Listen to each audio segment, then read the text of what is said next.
Қожа Ахмет Яссауи кесенесі орта ғасырлық сәулет өнер ескерткіші. Түркістан қаласында орналасқан.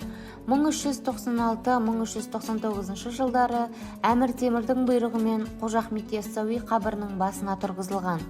Көптеген жазба деректерге қарағанда, болашақ құрылыстың жобасын жасауда Әмір Темір тікелей өзі қатысып, негізгі өлшемдерді анықтаған көрінеді. Кесене үлкен порталды күмбезді мемориалдық құрылыс. Архитектуралық жергілікті дәстүрді жете меңгерген парсылық шеберлердің жобасы құрылысқа негіз етіп алынған. Кесене оңтүстік-шығыстан солтүстік-батысқа қарай созылып жатыр. Күйдірілген шаршы кірпіштен өрілген. Кесене жобасының ерекшелігі, онда орталық Азия сәулет өнерінде бұрын-соңды ұшыраспаған шатыр жабу тәсілдері қолданылған. Ескерткіште күмбезді аркалы элементтер мол. Сәулетші шеберлер тек аркалы күмбезді жүйенің өзіне сан түрлі әдістерді қолданған. Кесенеде аса үлкен портал, бірнеше күмбез, 35 бөлме бар. Ғимараттың биіктігі 37,5 метр. Қожа Ахмет Яссауи кесенесі мешіт, медресе қызметінде атқарған. Кесененің үш қабырғасының үстіңгі жағымен өтетін эпиграфтық фризде Құран кәрім сүрелері мен аяттары жазылған.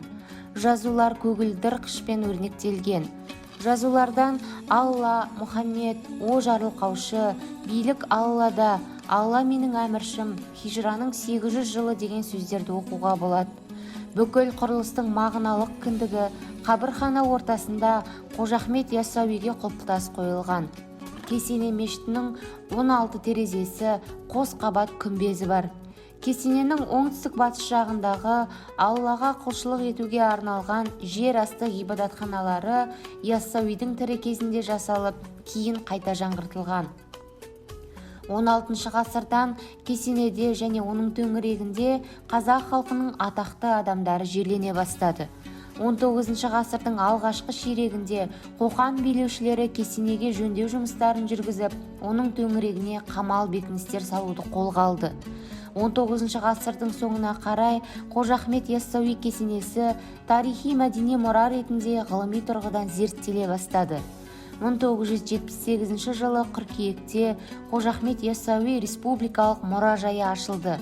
1989 жылы тамыздың 28-інде Қазақстан Республикасы үкіметінің шешімімен Әзірет Сұлтан Қорық мұражайы ұйымдастырылды.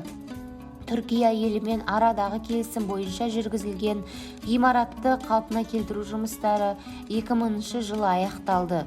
2003 жылы маусымда Парижде өткен ЮНЕСКО-ның 27-ші сессиясында Қожа Ахмет Яссауи кесенесі дүниежүзілік мәдени мұралар тізіміне енгізілді.